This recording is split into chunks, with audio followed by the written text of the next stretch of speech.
লাগানোর সময় মাটিটা কিভাবে তৈরি করা হয়েছিল তার উপরে পরবর্তী পরিচর্যাগুলো নির্ভর করে। বস্তায় আদা চাষ আমরা অনেকেই করছি। সমস্যা হলো কিছুদিন পরে গাছের গুঁড়ি পচে প্রত্যেকটা গাছ মারা যাচ্ছে। সুপারি বাগানে এই গাছগুলি চাষ করা হয়েছে, তবে প্রত্যেকটা গাছই রয়েছে বস্তার উপরে।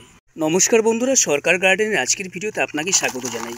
আদা চাষ করবার জন্য সঠিক পদ্ধতিতে যদি মাটি তৈরি করতে না পারেন, গাছ পরবর্তীতে অনেক রোগে আক্রান্ত হয়। আজকের ভিডিওতে আমি তুলে ধরবার চেষ্টা করব আদা চাষ করবার জন্য খুব সাধারণ উপায়ে মিডিয়াটা কিভাবে আমাদের প্রস্তুত করতে হবে।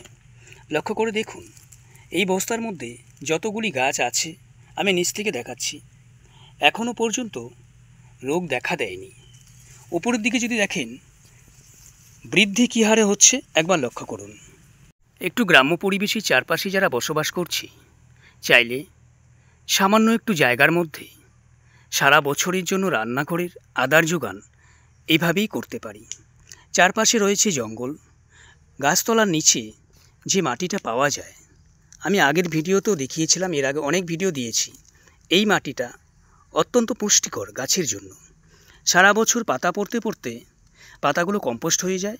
ওপরের দিকে যে লেয়ারটা জমা হয়, এই লেয়ারটা সংগ্রহ করা হয়েছিল আদা গাছের মিডিয়া প্রস্তুত করবার জন্য।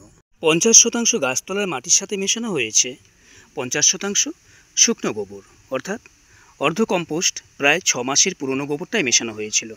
এই যে কাঁচা গোবরটা দেখছেন, এটা কখনোই ব্যবহার করবেন না, এতে গাছের ক্ষতি হবার সম্ভাবনা প্রবল। এই দুটো উপাদান একসাথে মিশিয়ে রেখে দেওয়া হয়েছিল কমপক্ষে 2 মাসের জন্য।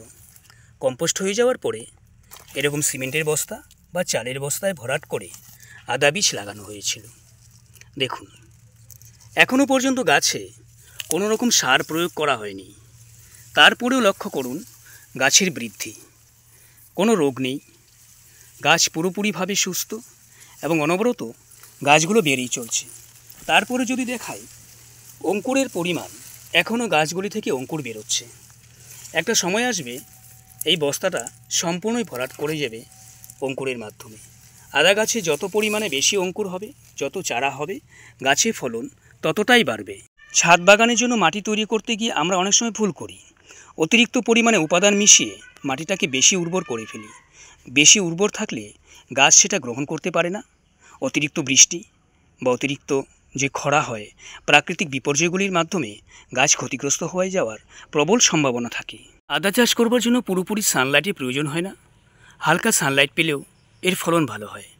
এটা পুরোপুরিভাবে একটা সুপারি বাগান, তার মাঝখানে যে ফাঁকাগুলি রয়েছে এখানেই চাষ করা হয়েছে এই বস্তার আদাগুলি। আদা গাছের পাতায় পোকার আক্রমণ রোধ করবার জন্য সপ্তাহে 1 দিন করে শুধুমাত্র ছাই ছড়িয়ে দিন, এতে কাজ দেবে, গাছে কোনো রকম পোকার উপদ্রব থাকবে না। আজকের এই ভিডিওতে শুধুমাত্র এই তথ্যটাই শেয়ার করবার ছিল মিডিয়া প্রস্তুত। যদি পছন্দ হয়, ভালো লাগে, তাহলে প্লিজ চ্যানেলের সঙ্গে থাকবেন, সাবস্ক্রাইব করে বেল নোটিফিকেশনটা অন করে দেবেন। যখনই চ্যানেলে আমি ভিডিও আপলোড করব যেন আপনার কাছে পৌঁছে দিতে পারি। প্রত্যেকে ভালো থাকবেন, সুস্থ থাকবেন।